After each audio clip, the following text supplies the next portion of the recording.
In today's video, I'm going to teach you how to set up Thinkorswim for options trading. Let's get you straight to the options chain, because that's where you'll choose and place your trades. From the top of Thinkorswim, click the Trade tab, then select All Products. In the symbol box, type the ticker for the stock or ETF you want to trade. As soon as you enter the symbol, scroll down to the options chain. You'll see expiration dates you can expand, with calls on the left and puts on the right. If your list looks long, that's normal. Use the scroll bar to browse different expirations and strike prices. Expanding an expiration will reveal the available strikes, and you can quickly compare prices, volume, and other columns to get a feel for liquidity. When you're ready to choose a contract, locate the strike you're interested in. The bid and ask columns show the current market to sell or buy. Click directly on the bid or the ask next to your chosen strike to start building the order ticket. You can also right-click that row to open a menu where you can select buy or sell, and even set up a single contract or a multi-leg strategy if you're combining options. Take a moment to glance at the spread between bid and ask.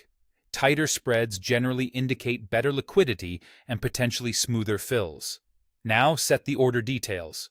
In the order editor, enter your quantity in contracts. Remember, one options contract typically controls 100 shares of the underlying.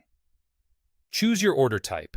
A limit order is the safest and most common for options because it lets you define the maximum you'll pay or the minimum you'll accept. Set your price and consider starting near the mid price between bid and ask to improve your fill odds without overpaying.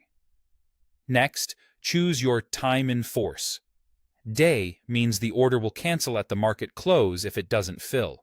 GTC, or good till canceled, keeps it working across sessions until you cancel it or it expires. When everything looks right, click Confirm and Send. A confirmation window will summarize costs and buying power impact so you can double-check before submitting.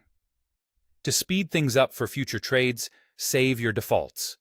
Click the Setup gear in the top right, go to Application Settings, then Order Defaults, and choose Options.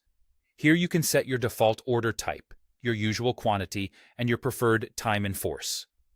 Apply those, and your next orders will pre-fill with your preferences, reducing clicks and helping prevent common mistakes. That's it.